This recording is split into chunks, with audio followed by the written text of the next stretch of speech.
बिस्मिल्लाहिर्रहमानिर्रहीम। स्टूडेंट्स, कोई आप लोगों के क्वेश्चन हैं पिछले लेक्चर्स में से तो पहले वो पूछ लें। किसी के कोई क्वेश्चन हैं तो हैंड रेज करें।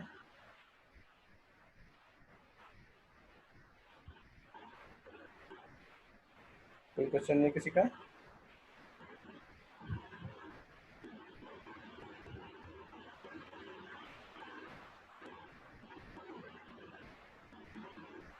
ओके। इनपुट टैक्स पे हमारी डिस्कशन चल रही थी और हम देख रहे थे कि कौन सा इनपुट टैक्स आपको अलाउ होता है और कौन सा इनपुट टैक्स आपको अलाउ नहीं होता। तो कहता है कि एडजस्टमेंट और refund of input tax shall be made on yearly basis in second one following the end of the financial year of the registered person. अगर किसी शख्स का फर्ज किया, जैसे हमने पिछली एग्जांपल में देखा था कि इनपुट टैक्स का अगर ज़्यादा है और आउटपुट टैक्स कम है तो जो एक्स्ट्रा इनपुट टैक्स है वो कैरी फॉरवर्ड हो जाता है, वो इसी तरह कैरी फॉरवर्ड होता रहता है। अब जब साल मुकम्मल हो जाता है तो दूसरे महीने में फिर उसकी वो रिफंड एप्लीकेशन फाइल कर देता है। तो कहता है if a payment for purchases exceeding ₹50,000 is made otherwise than through cross check, input tax credit is not allowed. ठीक है, इसके लिए एक छोटी सी एग्जांपल मैं आपको करवाता हूँ।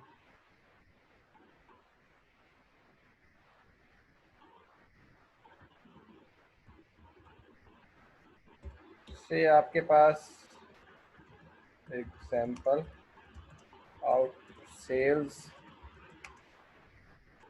आपकी है से 10 मिलियन की,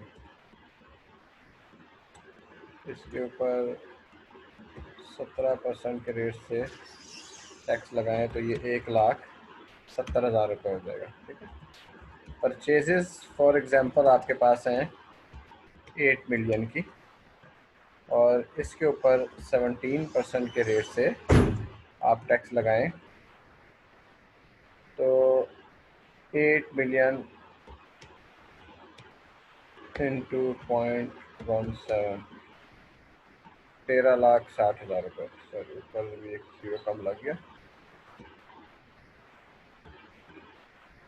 13,60,000 रुपये।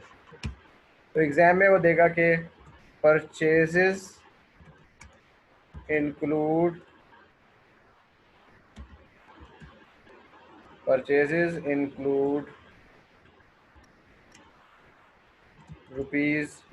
₹200,000 पेमेंट्स मेड इन कैश। अगर इस तरह वो नोट देता है तो आप क्या करेंगे? आप करेंगे आउटपुट टैक्स लेस इनपुट। ये क्या होगा? 17 लाख आउटपुट लेस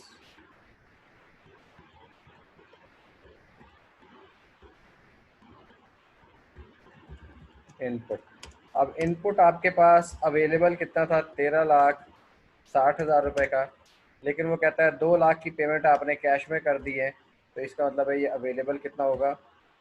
11,60,000 रुपये, और रिमेनिंग आपका पेपर हो जाएगा। तो इस तरह आपके पास एग्जाम में अगर सवाल में आता है कि आपका इतना आउटपुट है और इतना इनपुट है, और इनपुट के बारे में वो नोट्स में बताता है कि इसमें से कुछ पेमेंट कैश में हुई है, तो अगर वो पेमेंट 50,000 रुपये से ज़्यादा की है तो फिर आप कहेंगे कि इसका इनपुट टैक्स नहीं मिलेगा।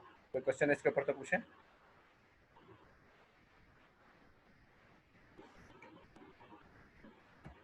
ओके,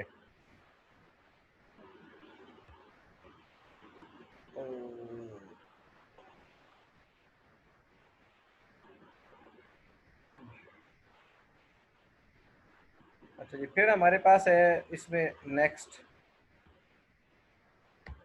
अगर आपके पास इनपुट टैक्स, अगर आपने परचेजेस, चैट बॉक्स में कोई क्वेश्चन है?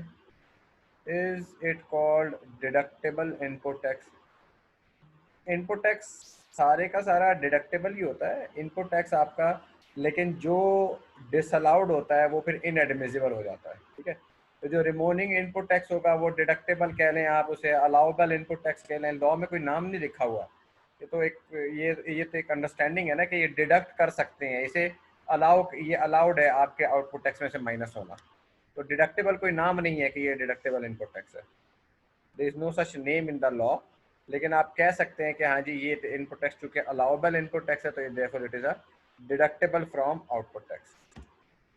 फिर कहता है अगर आपने इनपुट टैक्स या रिफंड आपने क्लेम किया है कोई ऐसी इनवॉइसेस के ऊपर जो कि इनवॉइसेस इशू की हैं ब्लैक लिस्टेड पर्सन ने, या ऐसा बंदा जो कोई सस्पेंडेड है। अच्छा, इस पे एक दफ़ा एक मसला खड़ा हो गया कि एक बंदा जो है ना उसने इनवॉइसेस इशू की, उस वक्त वो ब्लैक लिस्टेड नहीं था और बाद में ब्लैक लिस्ट हो गया।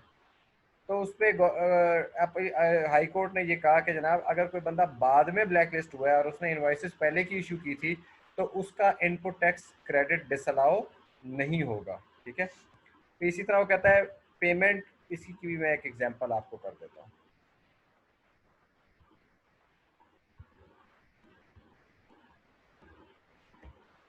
से आपकी सेल्स 1 लाख की है, 1 मिलियन की कर, तो इसके ऊपर 17% के रेट से सेल्स टैक्स हो जाएगा 1,70,000 रुपये। परचेजेस जो है वो आपके पास से वो है 8 लाख की, इसके ऊपर 17% के रेट से मेरा ख्याल है 8 लाख मल्टीप्लाई बाय 0.17 इसी तो 1,36,000, 1,36,000 रुपये। और इन्फॉर्मेशन है आपके पास नोट में गिवन है, वो कहता है कि purchases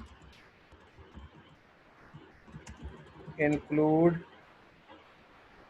goods purchased from goods of ₹1,00,000 purchased from blacklisted person. However, 50% blacklisted persons. However, out of these purchases of ₹1,00,000, goods of ₹70,000 were purchased from a person who was not blacklisted at the time of purchase. अब इसमें से inadmissible input tax कितना होगा?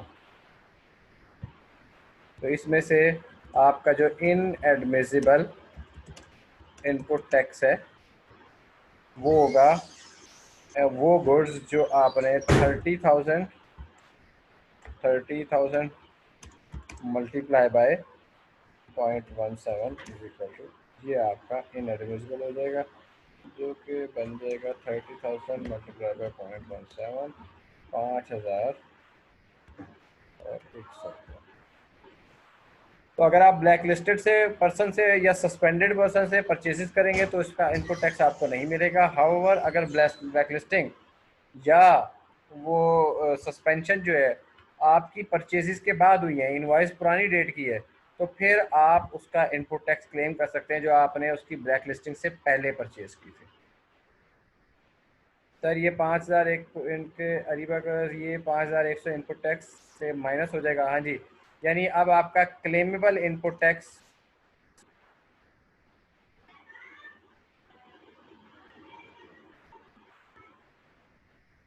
इसको मैं इस तरह लिख देता हूँ।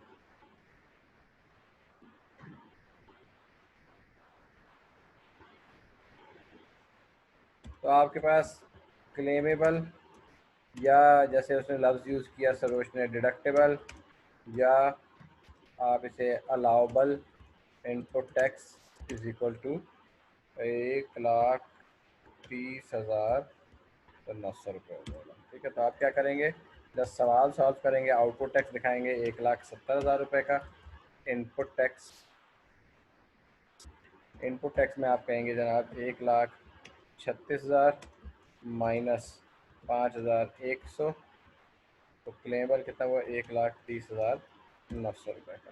ठीक है, तो रिमेनिंग आपका कितना रह जाएगा, पेबल इज इक्वल टू 39,100 का पेबल हो जाएगा।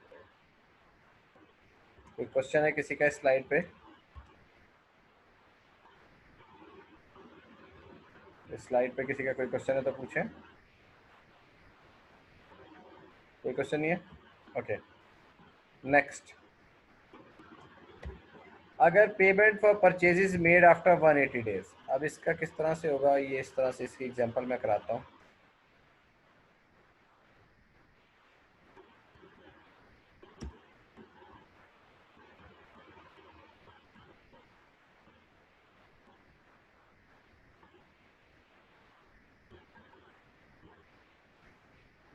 वन एट्टी डेज के बाद परचेजेस आपने पेमेंट्स की हैं, ठीक है। उसी एग्जांपल को कंटिन्यू, 10 लाख की आपने सेल की, 1,70,000 रुपये परचेजेस थी, उसका 1,36,000 रुपये। Note, purchases includes goods of 1 lakh purchased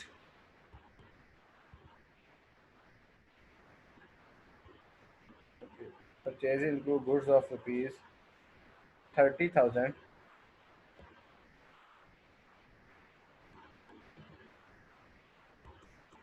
for which payment is made after more than 180 days।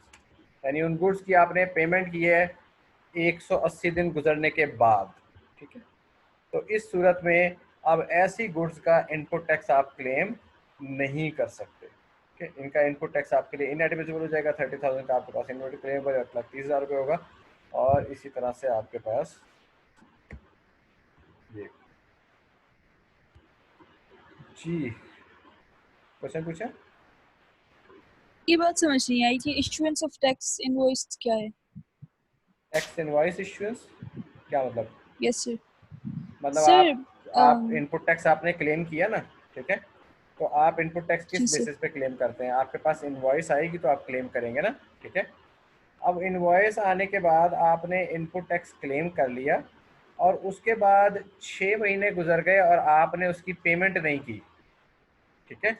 तो फिर लॉ कहता है कि वो जो आपने इनपुट टैक्स पहले लिया था अब वो डिसअलाउ हो जाएगा, इनएडमिसिबल इनपुट टैक्स हो जाएगा। अब ये आया समझ में? सर आपकी आवाज कट गई थी। आवाज कट गई थी, मैं दोबारा बताता यस हूँ। सर।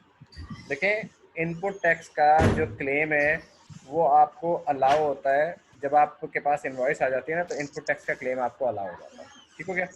आपने परचेजेस की फर्ज किया जनवरी के महीने में, तो जनवरी में, अब ये मैं ये एग्जांपल लेता हूँ कि ये है, दिस इज जनवरी 2020, ठीक हो गया।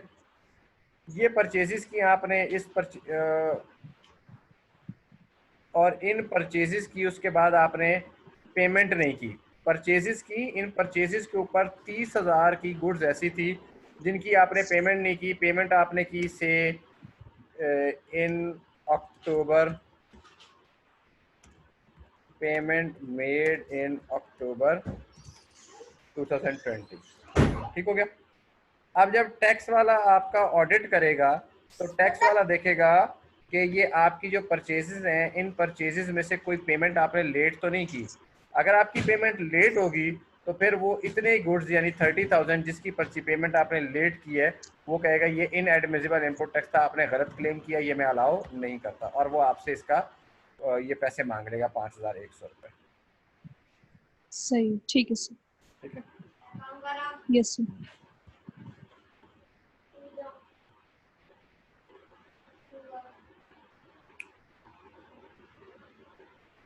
अच्छा जी, उसके बाद हमारे पास नेक्स्ट है input tax credit in respect of, एक इसमें कुछ स्लाइड रह गई है। हाँ, input tax credit to be calculated allowed in respect of goods acquired before registration. Input tax credit, कुछ गुड्स ऐसी हैं, गुड्स का क्रेडिट आपको उस वक्त मिलता है जब आप रजिस्टर हो जाते हैं, तब आपको परचेजेस के ऊपर इनपुट टैक्स क्रेडिट मिलता है। लेकिन एक सेक्शन ऐसा है, सेक्शन 59, जिसमें इनपुट टैक्स क्रेडिट उन गुड्स का भी मिल जाता है जो आपने पहले परचेज की हो, रजिस्टर होने से भी पहले। अच्छा, ये सेक्शन आपके कोर्स का वैसे हिस्सा नहीं है, ठीक है, आपके कोर्स में दिया नहीं हुआ, आपके चैप्टर्स में दिया नहीं हुआ, लेकिन एक दो मरतबा एग्जामिनर ने क्वेश्चन में इसको इंक्लूड किया है। तो मैं इसको एक्सप्लेन करूंगा, लेकिन ये अब इन स्लाइड्स में शामिल नहीं है वो नोट्स, वो नेक्स्ट स्लाइड्स हैं, वो मैं नेक्स्ट स्लाइड्स में इंशाल्लाह ताला आपको एक्सप्लेन करूंगा। ये वाला पॉइंट अभी हम पार्क कर देते हैं, इसको हम बाद में डिस्कस करेंगे। उसके बाद है debit credit notes. Debit credit notes को समझने के लिए ये एग्जाम्पल देखें पहले। डेबिट क्रेडिट नोट्स में होता है कि आपने मार्च में फर्ज किया गुड्स सेल की और आपने सेल्स टैक्स इनवॉइस इशू की, ठीक है।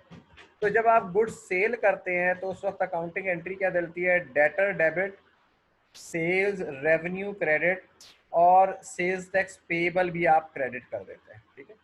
Debtor debit, sales revenue credit और 17 रुपए से सेल्स टैक्स पेबल क्रेडिट कर दिया। अब अगर ये बाद में गुड्स आपको रिटर्न हो जाती हैं, ठीक है, आपने सेल की और आपने सेल रिटर्न हो गई, तो जो डेटर था उसको वापस क्रेडिट करना पड़ेगा आपको। डेटर को पहले आपने डेबिट किया था ना, अगर डेटर को ये एंट्री रिवर्स करेंगे तो डेटर क्या हो जाएगा, क्रेडिट हो जाएगा। सेल्स रिटर्न की सूरत में ये एंट्री आपकी रिवर्स होगी, तो आपको क्रेडिट नोट इशू करना पड़ेगा, ठीक है। तो क्रेडिट नोट के लिए आप क्या एंट्री करेंगे, सेल्स रेवेन्यू को भी डेबिट करेंगे, वापस करेंगे, जो पेबल रिकॉर्ड किया था उसे भी वापस करेंगे, जो डेटर है उसे भी क्रेडिट कर देंगे। तो ये क्रेडिट नोट इशू होता है। इसी तरह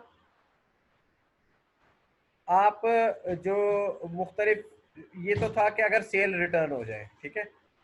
फिर ये भी हो सकता है आपने सेल्स टैक्स इनवॉइस इशू की, अगेन वही एग्जांपल मैं कंटिन्यू कर रहा हूँ। डेटर था 117 रुपए का, 100 रुपए का आपने रेवेन्यू रिकॉर्ड किया, 100 रुपए का 17 रुपए का आपने सेल्स टैक्स पेबल रिकॉर्ड किया, तो टोटल 117 रुपए हो गए, ठीक है।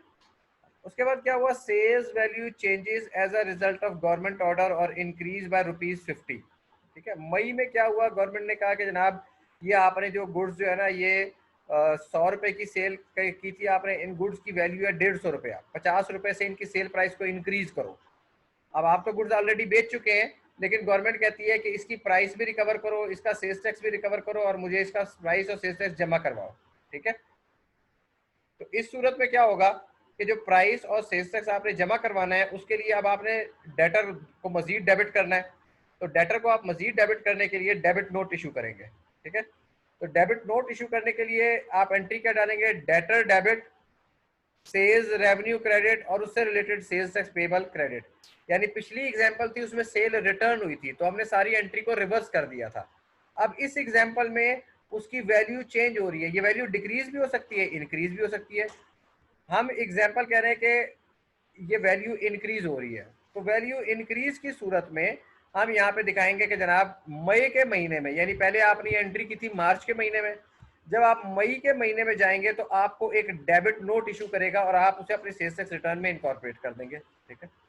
अच्छा, फिर इसी तरह एक और एग्जांपल है, आपने परचेजेस की हैं, पहले तो एग्जांपल थी सेल्स की, मार्च के महीने में आपने परचेजेस की, परचेजेस की एंट्री क्या होती है, purchase debit, sales tax input credit और creditor credit, sorry sales purchases debit, sales tax input debit और क्रेडिटर को आप क्रेडिट कर देते हैं। तो परचेजेस अगर आप रिटर्न करते हैं तो आपको इस एंट्री को रिवर्स करना पड़ेगा, यानी creditor debit, purchases credit, sales tax input को क्रेडिट। तो जब आप परचेज रिटर्न करते हैं तो इसका मतलब है आपको एक डेबिट नोट इशू करना पड़ेगा। सेल रिटर्न में आपने क्रेडिट नोट इशू किया था, परचेज रिटर्न में आप डेबिट नोट इशू करेंगे। या इसका आप मोटा सा उसूल ये भी ज़हन में रख सकते हैं कि अगर आपकी फर्ज किया डेटर इंक्रीज हो रहा है तो आप डेबिट नोट इशू करते हैं, डेबिटर डिक्रीज होता है तो क्रेडिट नोट इशू करते हैं, क्रेडिटर इंक्रीज हो रहा है तो क्रेडिट नोट इशू करते हैं, क्रेडिटर डिक्रीज हो रहा है तो आप डेबिट नोट इशू करते हैं, ठीक है। इसको मैं एक स्लाइड पे लिख देता हूँ।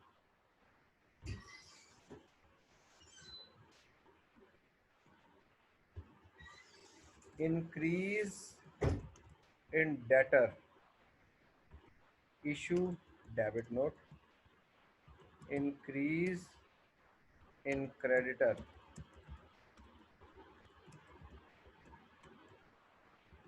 issue credit note, ठीक है।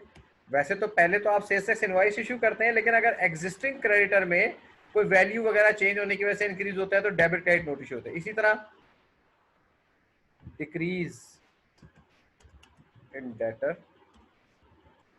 तो आप क्या करेंगे, issue credit note, decrease in creditor issue, ठीक है। और ये इंक्रीज डिक्रीज की रीजंस क्या हो सकती हैं? रीजंस हो सकती हैं sales return, purchases return, increase और decrease in value of supply, ठीक है। ये मुख्तलिफ रीजंस हो सकती हैं, ठीक है। तो फिर अब आप रिटर्न में कैसे रिफ्लेक्ट करते हैं? अब इसका रिटर्न में हम दिखाते हैं। रिटर्न में आप क्या कर रहे होते हैं, से आपने मार्च की रिटर्न बनाई, मार्च की रिटर्न में आपने आउटपुट टैक्स शो किया 10,000 रुपए का, इनपुट टैक्स था आपके पास से 6,000 रुपए का, आपने पे कर दिया गवर्नमेंट को टैक्स 4,000 रुपये, ठीक है।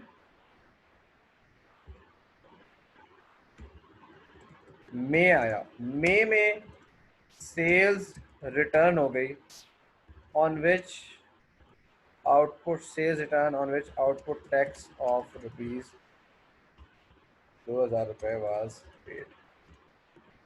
तब मई की रिटर्न में आउटपुट फॉर एग्जांपल आपके पास है 18,000 रुपये, इनपुट आपके पास है से 11,000 रुपये। अब आपके पास सेल्स रिटर्न, यानी सेल रिटर्न का मतलब है कि आपने इनके जो सेल थी उसके ऊपर ये आउटपुट टैक्स पे किया था, उसमें से 2,000 रुपए अब वापस हो गए। तो मई में क्या करेंगे आप उसे एक तरह से, क्योंकि आप गवर्नमेंट को आउटपुट टैक्स उसका दे चुके हैं, तो आप क्या करेंगे, गवर्नमेंट से कहेंगे भाई ये मैंने सेल की थी, इसका आउटपुट टैक्स आपको पे किया था, ये मुझे सेल रिटर्न हो गई है, तो मेरा आउटपुट टैक्स वापस दे दो। एडजस्टमेंट कर लेंगे और पे टू गवर्नमेंट कितना हो जाएगा, 18,000 माइनस 11,000 7,000, 7,000 में से 2,000 गया तो ये 5,000 रुपए की पेमेंट करें, ठीक है। और इसी एग्जांपल को मैं थोड़ा सा मॉडिफाई कर देता हूँ, से purchase return on which input tax of 2,000 रुपए वाज क्लेम्ड। आउटपुट था 18,000 रुपए का, इनपुट आपके पास 11,000 रुपए का था। अब यहाँ पे इसकी परचेज रिटर्न, क्योंकि आउटपुट में ऐड करना है इसे आपने, 2,000 रुपये ऐड कर देंगे, 18 और 2 20, 20 में से 11 गया तो ये आपके पास 9,000 रुपये का पेबल टू गवर्नमेंट हो जाएगा। तो ये है डेबिट क्रेडिट नोट। यानी आपने अगर पिछले महीनों में कोई सेल या परचेज की थी, बाद में वो रिवर्स होती है या कोई वैल्यू ऑफ सप्लाई वगैरह चेंज हो जाती है गवर्नमेंट ऑर्डर की वजह से, तो फिर उस सूरत में आपको डेबिट या क्रेडिट नोट इशू करने होते हैं। और उन डेबिट क्रेडिट नोट की वजह से जो करंट मंथ है, अब पिछले महीनों की तो आप लायबिलिटी पे कर चुके हैं या क्लेम कर चुके हैं, करंट मंथ के अंदर आप उसकी एडजस्टमेंट करेंगे डेबिट या क्रेडिट नोट की। जी चैट बॉक्स में क्वेश्चन आएंगे, पहले मैं क्वेश्चन ले लूँ चैट बॉक्स के। सर इसमें टाइम पीरियड का क्या होगा sir? This voice sir, this is voice distortion, you can hear you sir, your voice is getting stuck. Areeba ने भी यही बात किया। अच्छा मैं दोबारा एक्सप्लेन कर देता हूँ।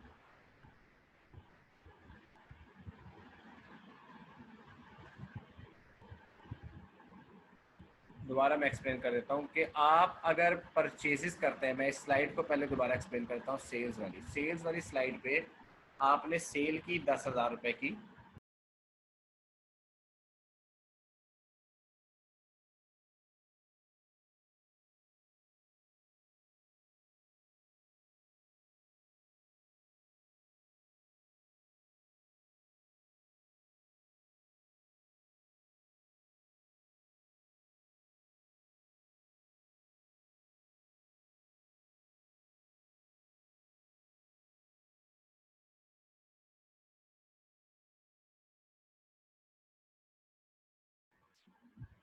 जी मेरे को डिस्कनेक्ट हो गया था मेरा ख्याल है, मैं दोबारा आप लोगों के साथ शेयर करता हूँ और दोबारा एक्सप्लेन करता हूँ।